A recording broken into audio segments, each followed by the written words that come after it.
People always ask me, "Yo, Justin, what vintage lens set should I buy? What's gonna pair best with my DIY anamorphic setup? What's gonna give me the most character?" There is one set of lenses that have haunted me for the past 5 years. And now, more than ever, I can feel them getting closer. They've come for me. You see, what happened was, the year was 2020, and a friend here in LA wanted me to try out this weird lens he had. By the way, thanks Rob for planting this poisonous seed in my brain. The design was absolutely nuts, with removable aperture blades, some with childish shapes, and just one tiny wheel to control focus. It definitely was not suited for cinematography, but the image was something that I can only describe as otherworldly. But in the end, the lens was just so odd. I just passed it off as quirky. But I cannot unsee what I have already seen. And then, 2 years ago, it came back. Yorgos Lanthimos and Robbie Ryan are the ones to blame. And now, it's everywhere. Hollywood's most trendiest lens? No.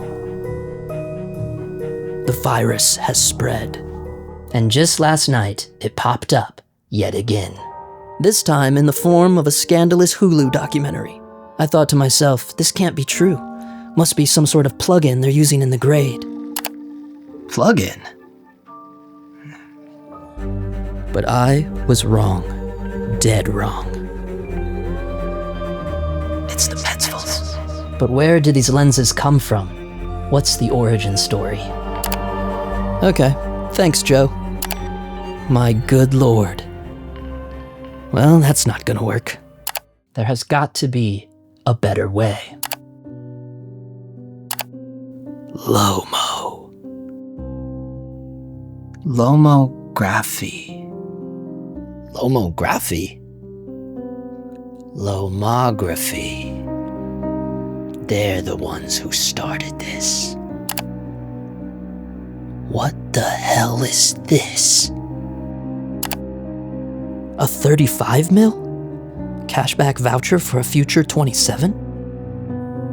They're making a 27. Focus coupled bokeh control?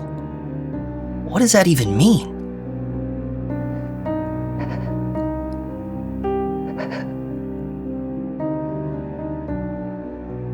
Damn you, Lomography.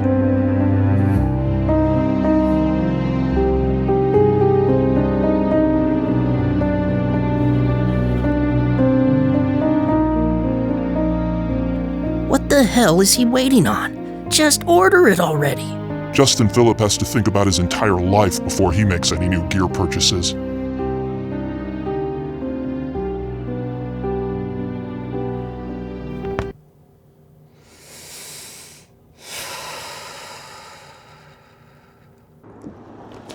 I gotta go for a walk.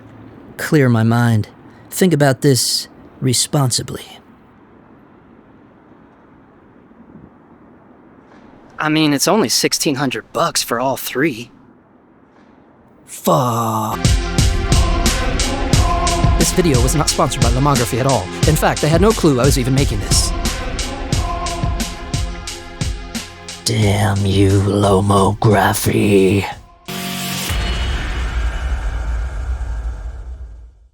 Alright, since I threw in the little nod about being a plugin, if you're wondering how I got this footage to look like this, then I'm gonna give you guys the sneak peek since you stuck around the whole time. Also, if you're still here, I think I've earned your subscription by now. Anyways, this is called Node Mill, and this is a sneak peek here. I am going to eventually do a full dedicated video on this, but I was granted access to this via the creators, and they happened to reach out to me while I was already in the process of making this Petzval video. It's basically like dehancer for lenses, which is pretty rad. And the library is a little small right now, but they're still working on it. According to the creators, they have a lot more lenses to add to the library, so that's exciting. For this video, I really just leaned into the Sinners look. You can see it's a powerful lens simulation. It's a plugin for DaVinci Resolve on both Mac OS and Windows. A nice little bit of lenses, and apparently these are taken off of real data sets. So, you know, I guess there's a lot lot of time and energy that went into creating this node mill. It's a soft launch right now of the Lens Node program,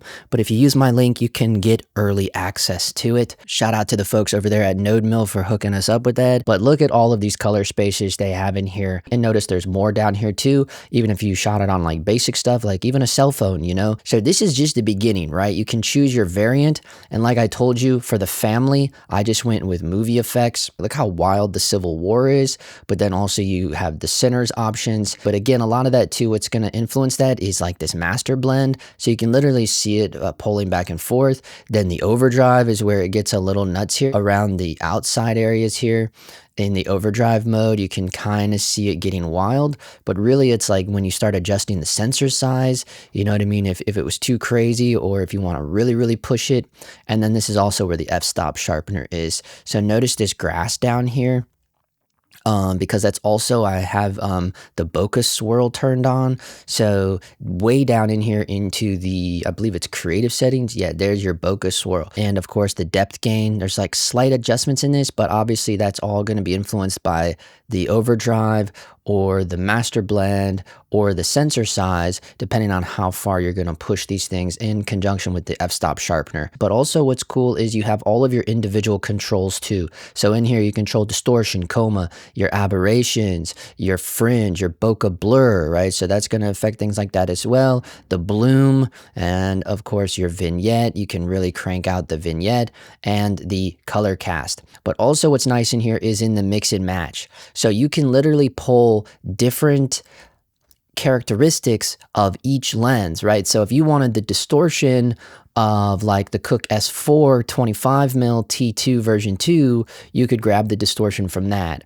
Or then you could go, oh, if I wanted the bokeh blur of something like maybe these Tribe 7s, Blackwing 7X tunes, then you would pull that. So this is kind of rad. You can really customize and build your own post-production lens set.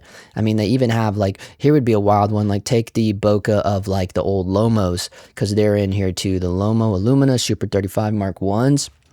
So then we can turn that on. Or then you could have some crazy vignette, like maybe like something out of one of the old Helios lenses, you know, pretty gnarly, right? So just to give you a quick idea of that, but yeah, if you want early access to that, the link will be down below, both in the description and pinned in the comments. Thanks again for Lens Node for hooking us up.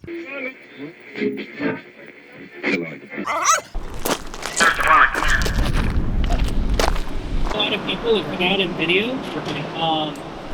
If you're within safe distance, you're perfectly fine to like film around here or at the platforms. If you go on the platform, you have, it's not fair to be there. But hey, you're more than welcome to film.